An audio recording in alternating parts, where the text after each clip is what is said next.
नमस्ते दोस्तों, books believers में आपका स्वागत है। आज हम बात करेंगे the 48 laws of power by Robert green.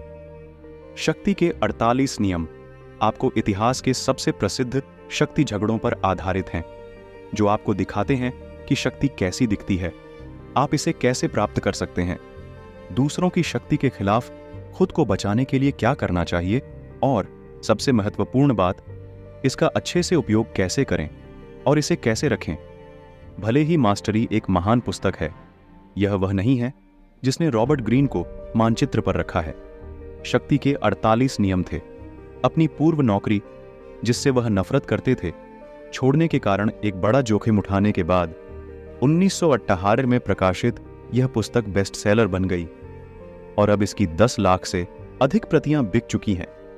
यह विशेष रूप से रैपर्स और हिप हॉप कलाकारों के बीच लोकप्रिय है, लेकिन कई मशहूर हस्तियां किताब से उद्धरण देती हैं और अपने जीवन पर कानूनों के प्रभाव का उल्लेख करती हैं।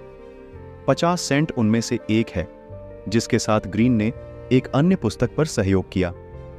48 कानूनों में से अधिकांश इतिहास से एक विशिष्ट स्थिति पर आधारित है और भले ही उनमें से कुछ एक दूसरे का खंडन करते प्रतीत होते हैं, लेकिन हर एक से एक अनमोल सबक सीखा जा सकता है। इसे बेहतर ढंग से समझने में आपकी सहायता के लिए यहां शक्ति के बारे में 3 पाठ दिए गए हैं। जानना चाहते हैं कि कान्य को शक्ति कहां से मिलती है? आइए दुनिया के वास्तविक कानूनों का अध्ययन करें। पाठ 1, वरिष्ठों को हमेशा अपने से अधिक स्मार्ट दिखने दें। यहां पदोन्नति न पाने का एक अचूक तरीका बताया गया है। जब आपके बॉस को कोई ऐसी समस्या आती है जिसे वह अपने कंप्यूटर पर हल नहीं कर सकती है, तो उसके पास जाएं और जैसे ही आप इसे ठीक करें, कहें, देखो ऐसे आप इसको करते हैं, कोई समस्या नहीं, मुझे मदद करने में खुशी होगी। एक बात जो सत्ता में बैठे लोग नहीं चाहते वह है शक्तिहीन दिखना, लेकिन जब आप उनके सामने अपने कौशल का प्रदर्शन करते हैं तो वास्तव में ऐसा ही होता है। राजा लुई 97 के अधीन फ्रांसीसी वित्त मंत्री निकोलस फॉकवेट को उस सबक की कीमत जेल में जीवन बिताकर चुकानी पड़ी। जब उसने राजा के पक्ष में अपने महल में अत्यधिक पार्टी का आयोजन किया तो राजा ने उस पर चोरी करने का आरोप लगाया, क्योंकि कोई भी व्यक्ति कानूनी रूप से इतना अमीर नहीं हो सकता था, और उसे जेल में डाल दिया। इसलिए यह दिखाने के बजाय कि आप कितने अच्छे हैं, अपने बॉस को ऐसा दिखाई जैसे वह कमरे में सबसे चतुर व्यक्ति है, भले ही आप जानते हो कि वह नहीं है।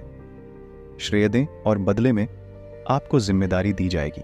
उदाहरण के लिए, जब गैलीलियो गैलीली ने बृहस्पति के 4 चंद्रमाओं की खोज की तो वह इसका सारा श्रेय ले सकते थे। इसके बजाय उन्होंने उनका नाम ग्रैंड ड्यूक कॉसिमो डाई मेडिसी और उनके भाइयों के नाम पर रखा। परिणामस्वरूप कोसिमो ने उन्हें अपने आधिकारिक दार्शनिक और गणितज्ञ के रूप में नियुक्त किया, जिससे आने वाले वर्षों के लिए गैलीलियो के शोध के लिए धन सुरक्षित हो गया।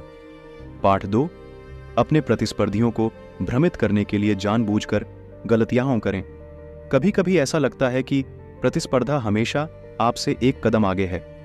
ऐसा इसलिए संभव है क्योंकि उन्होंने आप पर शोध करने और आपके व्यवहार पैटर्न का पता लगाने में समय और ऊर्जा लगाई है। जब ऐसा होता है तो आपका सबसे अच्छा कदम अप्रत्याशित रूप से कार्य करना है।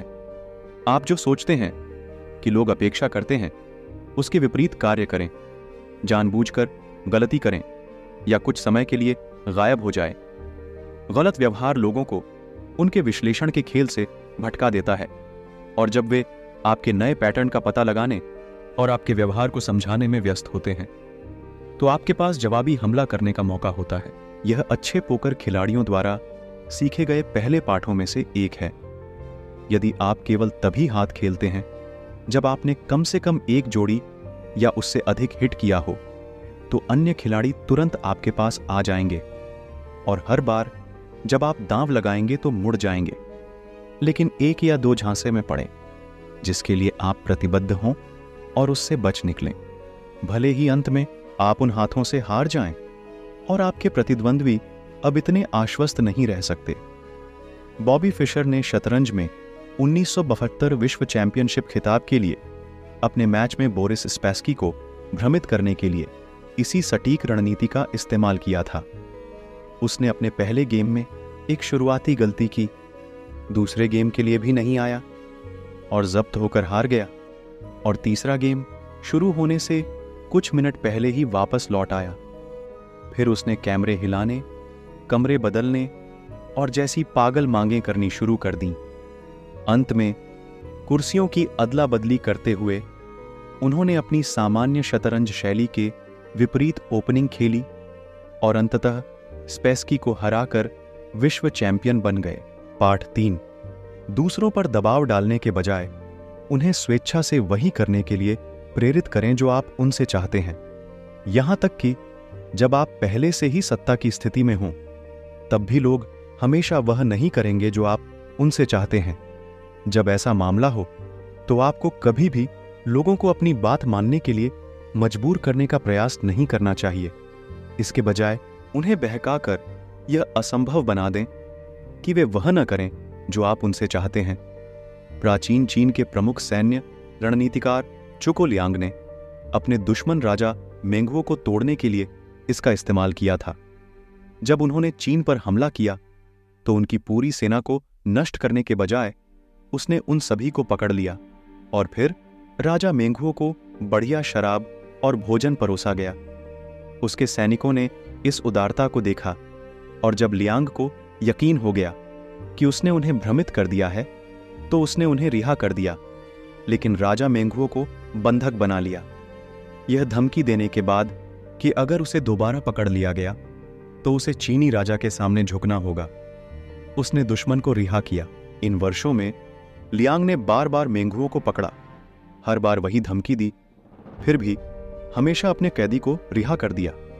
7वीं बार के बाद मेंगवो ने आत्मसमर्पण कर दिया, राजा के सामने झुक गया और अपनी मर्जी से हार मान ली। यदि आप मिस्टर हैं अच्छा लड़का मेरी तरह, शक्ति के 48 नियम आपको वह नहीं बताएंगे जो आप सुनना चाहते हैं। हालांकि यह वही हो सकता है जो आपको सुनने की जरूरत है, कम से कम कुछ मामलों में। मैं सभी कानूनों से सहमत नहीं हूं, लेकिन उनमें से प्रत्येक के पीछे एक ठोस कारण है। कुल मिलाकर सीखने के लिए बहुत कुछ के साथ बहुत बढ़िया पाठ। उसके बाद मानव प्रकृति के नियम देखें। अगर आपको 48 नियम सुनना चाहते हैं तो आप कमेंट करो नेक्स्ट वीडियो के लिए।